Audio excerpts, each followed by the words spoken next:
at this guy. What does he scream at you? Harshness? Maybe, I don't know. What else? He looks kind of mean.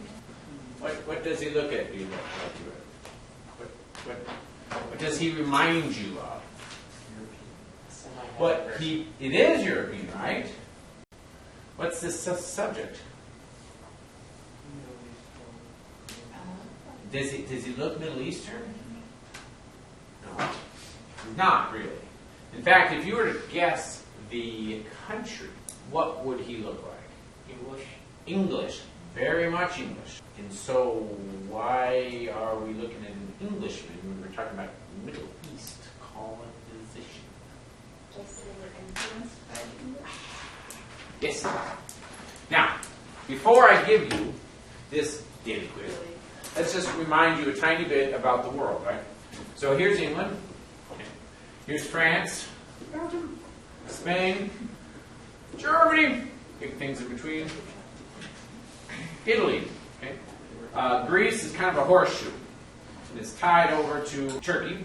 So we go down here and we come up to the bottom of the Mediterranean. And we go up here. Okay, that's kind of North Africa.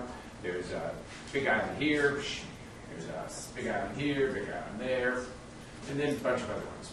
Now the thing is that this isn't really totally accurate because you also know that there's a big lake here, right? So that's okay. We'll just put some water here. We'll put that. You know that there's Nile here. You also know that there's the Mediterranean, the Mesopotamian, because it's between the two rivers. So you have to have pictures of the two rivers. So then we go on to the rest of the landmass. You know that Africa kind of comes up here. In Saudi Arabia is this big little trapezoid. And then you come down here.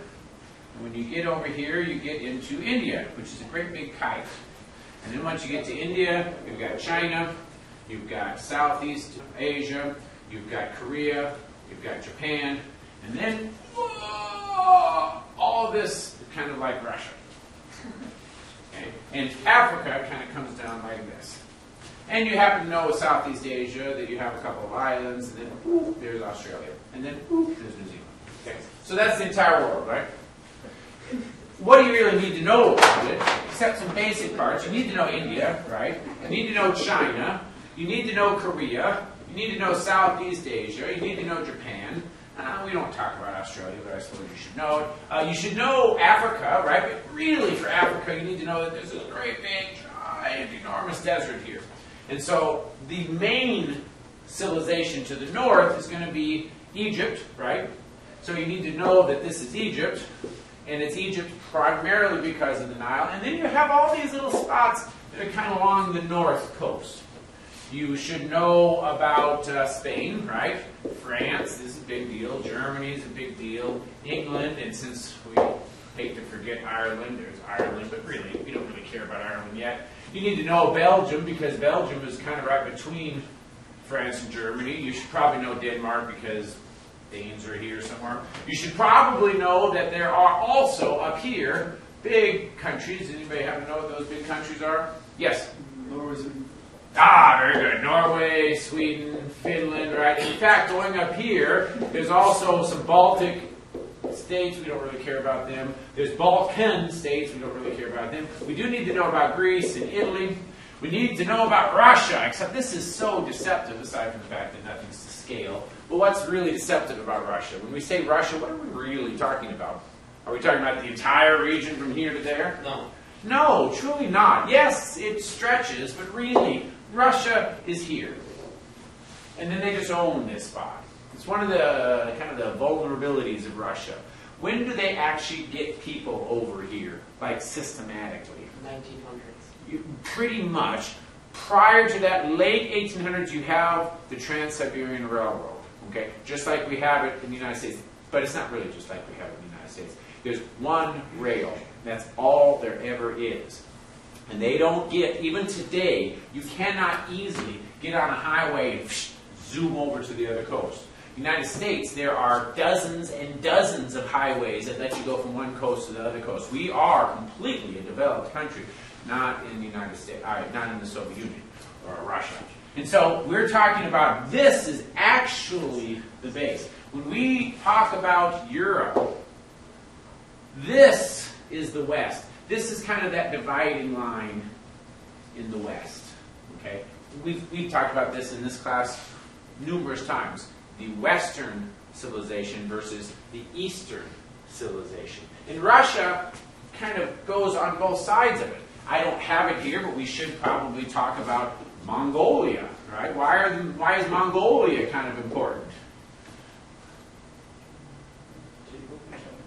The Mongols, right? The Mongol horde, the ones that took over China. In fact, the reason why Russia expands from here to there is because the Mongols were the first ones to do it. The Mongols are the ones that basically start up the Moscow area. Now, eventually, these people here in Eastern Rome, the Byzantine Empire, will go up, and they will be the first princes of Russia. These will be in the late 1400s, hundreds of years after the Mongols. So they're going to really inherit a structure that was already there under Russia. And so the reason why we talk about this is that where does Russia fit? Is it Eastern or is it Western? This is a lot easier to answer than we think. Is it Eastern or Western? Eastern. Western, totally Western. Right? Because even though it expands, where is the heart of Russia? Here. Now, Levi's not incorrect, because when we think about Eastern, what you're really talking about is in terms of Eastern Europe and Western Europe. And that line is around here. What distinguishes between Eastern Europe, and you've heard that phrase, Eastern Europe and Western Europe. What is it that distinguishes? Go ahead. Was it the wall? It will be, yes. But we had these ideas even before World War II. There's a couple of other countries here, right? Poland is here. Czechoslovakia is in here. Remember I told you about the Baltic states up here. You've got Georgia, which is Ukraine, but this will become Russia. But there are little regions in here. Austria-Hungary, great big country there, right? Yes? Does that fit like the Byzantine or the Ottoman Empire? Well, the Byzantine Empire, remember, is Turkey, right? But before 1453. Rome, maybe you don't know this. I thought I told you. Go ahead. Yeah, it's split. It's split into two. So Rome had all of this, and it's split into two under Diocletian in 300. And so you have the Eastern Empire and the Western Empire. Western Empire was where the capital of Rome was, but when they made this division, they had shifted the capital away from Rome and they turned it to Constantinople. What city did Constantinople end up becoming? I say this because there's a song associated with it. You guys should all know the song. What is it? Istanbul, Constantinople. Okay, so you've got Eastern Europe divided by the corporate knowledge base inherited by the fall of Rome. What was the religion of the Byzantine Empire prior to 1000 AD? It's a really easy answer. Catholic. Catholic. It's Christian. It's Catholic. Catholic. So too is the West. Where's the Pope? He's in Rome, Vatican in Rome, right? In 1053, the emperor was still in the Byzantine Empire, but there was no empire in Europe. We talked about this. The Middle Ages was the absence of a nation state. And yet the Pope was still the head of the church, the first among equals, the first apostle, the chair of Peter. And so here you have this really weird situation where the only remaining empire of Rome is living right here. This is the Byzantine Empire. And yet, the authority for the church is right here in kind of the wastelands where there's no empire at all. And it's the Pope. And of course, this leads to a great deal of resentment. So much resentment that in 1053, the Orthodox, the Eastern Roman Empire, which we call the Byzantine Empire, broke away from the Catholic Church. They did not change a single doctrine, not even minimally. They simply did not respect the primacy of Peter. And so we call these Orthodox Catholic, Eastern Orthodox. Orthodox, Russian Orthodox, Greek Orthodox, Antiochian Orthodox. This isn't something probably your textbook gets a lot into, but you should know that they're both Catholic. Catholic, hopefully you understand, is not a title. It's not like Presbyterian or Methodist. They didn't say we're going to be the Catholics, rah, rah, rah. Catholic was a title, and it means universal. It's Latin. If you read the Apostles' Creed, we believe in one holy Catholic and Apostolic Church. Catholic is not capitalized. It's a short, it's a small letter, because it's a descriptor. Catholic means universal. And so up until 1,000 years, there was one church, period. That's it. You had one head. And so in 1053, you have a division. And there's a split. The doctrine remains exactly the same. Except that in the West, they respect what's called the primacy of Peter. And the primacy of Peter is the Pope. And in the East,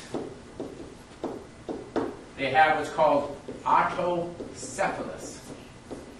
And you guys all know your Latin, so you know what that means, right? Each bishop chosen by local politics. It's why they call Russian Orthodox, Greek Orthodox, Antiochian Orthodox, and Ethiopian Orthodox. Because each region is chosen. So they don't accept the primacy of Peter. Catholicism, Roman Catholicism, when we say Roman Catholic, we're talking about the West. One Jesus, right? So Jesus appoints one Peter, upon this rock I'll build my church, and so they recognize the primacy of Peter. Well, Peter's obviously dead, but there's always some person who's kind of the head. In the Orthodox, they don't do that. You can understand where this comes from. This is not a theological difference between autocephalous. Autocephalous comes because the emperor hates the fact that he has to listen to the Pope. So he makes his own bishop. They're not called bishops here, they're called metropolitans. Or, sometimes, politans, they're called patriarchs. The patriarch of the Russian Orthodox Church. It's kind of like Pope, except there's like 15 of them. Right? Autocephalous means auto head. So it's your own head. That's what it means, literally. So in Russia, they have their head of their local church. In Greece, they have their head of their local church. In Jerusalem, you have the Jerusalem Orthodox Church. They have their head in Jerusalem. I don't want to get too much into this, but you should kind of know the difference here is that in the East, it's the politics that really determines this. In the West, totally removed. So what's the difference between Eastern Europe and Western Europe? Did you get it? What's the difference between Eastern Orthodox, Eastern Europe and Western Europe? A quick side question. Good. What happened to the West when the East broke away? There wasn't like a unifying place, right? It wasn't unified. Well, remember, Catholicism is not bound by politics. Separation of church and state. It's a Christian idea. It's not an American idea. It's a Christian idea. I told you this. You guys know. Well, if you don't know the gospel, there's a gospel story where they're trying to trap Jesus. I thought I told you this. And the Pharisees come up to him and say, "Should you pay taxes?" And remember, Jesus is in Israel. And Israel is overtaken by the Romans. And so you have Jews that feel great resentment by the fact that the Romans are taking them over. At the other hand, you have the Romans who are not going to tolerate any question of insurrection. So two opposing sides. So how do you answer this as a Jew? And Jesus is a Jewish rabbi, right? And so they ask him, should you pay taxes to Caesar? Because if he says, yes, you should pay taxes to Caesar, what has he done to all the Jews? Kind of alienated, right? Especially since he's the Messiah. What's the Messiah supposed to do? The Messiah is supposed to kind of restore Israel. Now, we know in Christianity, when he say restore Israel, he's not talking about politics, he's talking about heaven, he's talking about something different. But if you say, you're the Messiah, that I'm going to restore Israel, and you should still pay taxes, That's a problem. You alienate all these people who may look at you as Messiah. On the other hand, let's say he says, I don't think you should pay taxes. What would the Romans do in a heartbeat? You get arrested. So it's deliberately intended to get him in trouble. But of course, Jesus is God, so it's not a big deal. He doesn't get swine by this. What's his answer? Does anybody know the story? None of you guys know the story? I've heard it, but I can't remember. Do you know the story? Doesn't he hold up a coin and say this is the emperor's face? He holds up a coin. He says, whose face is on this coin? It's the emperor's coin. And he says, render unto Caesar what is Caesar, and render unto God what is God's. Now, if you went to church over Easter, was one of the big points that when he gets to be crucified, he says, are you king of the Jews? And Jesus says, I am not king of this world. I am not of this world. It's kind of one of the whole points of Christian salvation, that heaven is not here. The goal isn't for God to come down and make heaven on earth. Heaven is not of this world. Jesus is not the king of this world. And when he says, render unto Caesar what is Caesar's, and render unto God what is God's, the politics is of this world. God and heaven is of the other world. This sense of a separation of church and state is part and parcel of the whole mission of Christianity.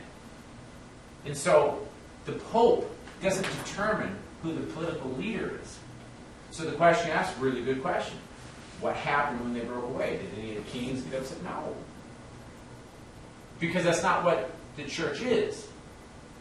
Now, people were upset. The Pope was upset, right? Because you see a break in the fabric of the church. But the Orthodox didn't change any theology. There was nothing that was changed. Just simply saying we're not going to listen to Peter. And so it was called the Schism. One of the reasons why we had the Crusades 50 years later is that the emperor in the Byzantine Empire is being attacked by these new group of Muslims. They've had Muslims there for 300 years. But there's a new group, Seljuk Turks. And I should point them out. You don't know this, but Seljuk Turks are from here. This is right next to Mongolia. They're not from the Middle East or anything. And they've all kind of been moving this direction, migrating that direction. When they get into the Middle East, they shake up everything, and it causes more pressure on the Byzantine Empire. And the Byzantine Empire is losing to these guys. And so they ask Europe, do you have any knights? The knights of Europe are unique. They're like tanks. People are really good on their horses, and they've got armor, and they're able to fight in a way that none of the other countries are fighting. And part of it is because of the feudalism, because each lord is basically like his own little king. And so you have a whole bunch of these kings that are really good at just being their own leaders. And you don't have that in the Byzantine Empire. And so he sends a note, could you give me some of your knights? So the Pope hears about this. He goes up and he says, this is a good thing. If we can help the Byzantine Empire, then maybe they will come back to us. And that was one of the reasons why we supported the Crusades. And the Crusades wasn't a war by the church. Hopefully you guys know that, because the church has no military, never has had a military. There's been a rule against priests even carrying swords from the first century. There's no military in the church. And yet, the church always has influence. The church says, this would be good. Go help our brothers. Go help our brothers in the West. That's what starts in the Crusades. Well, Crusades have a varied story, and we'll talk about it. The point is that it doesn't cause them to become united. So then I go back to this question. How does that impact the East and Western Europe? What is it that distinguishes Eastern Europe from Western Europe? So the emperor is getting upset about these new Seljuk Turks coming in. We have this Crusades. The Crusades last from around 1100 to the middle of the 1200s. Well, they're not successful. So what ends up happening to the Byzantine empires? 200 years later, less than 200 years, about 150 years later, what's going to happen to the last of the Byzantine Empire? They're going to be taken over, right? The Turks are going to take over. What's the name of now what used to be the Byzantine Empire? What do we call it now? Turkey, right? They're the ones who took it over. So where did the leaders of the Byzantine Empire go? They didn't just sit there and become, Muslim. They went north to Russia. I think I told you guys this, What's the leader of Russia called? Czar, The Tsar. Where does Tsar come from? Caesar. Caesar. Right? They are the inheritance of the Byzantine Empire. So then I'll ask one more time. What's the difference between Eastern Europe and Western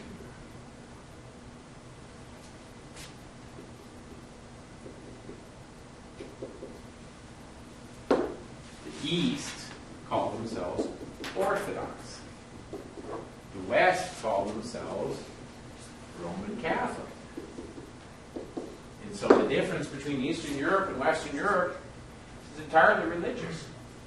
What's the religion of Russia? Russian Orthodox. What does that word mean? Orthodoxy? Good. Orthodoxy means that you are stringent on the rules. To be orthodox is to be stringent. The Orthodox did not break away from Rome. They don't believe that they did. If you talk to an Orthodox Catholic, he'll say that they excommunicated Rome because they thought that Rome was changing, because they didn't believe in the primacy of the Pope, and they thought that the Pope was doing things that he shouldn't. He wasn't. Not an issue. There was really no theology that they're talking about. But they call themselves Orthodox because they think they are more traditional. In fact, if you go to an Orthodox service, it does feel like you're going back to like the 5th century. Their liturgy is very long and very ornate, and it could easily be something that you could see happening around the 4th or 5th century. And they do change much slower than what's happening in the West. The Catholic Mass is relatively short, and it's only changed maybe a few times in the last 500 or 600 years. Nevertheless, Eastern Europe and Western Europe was mostly defined by the differences in religion.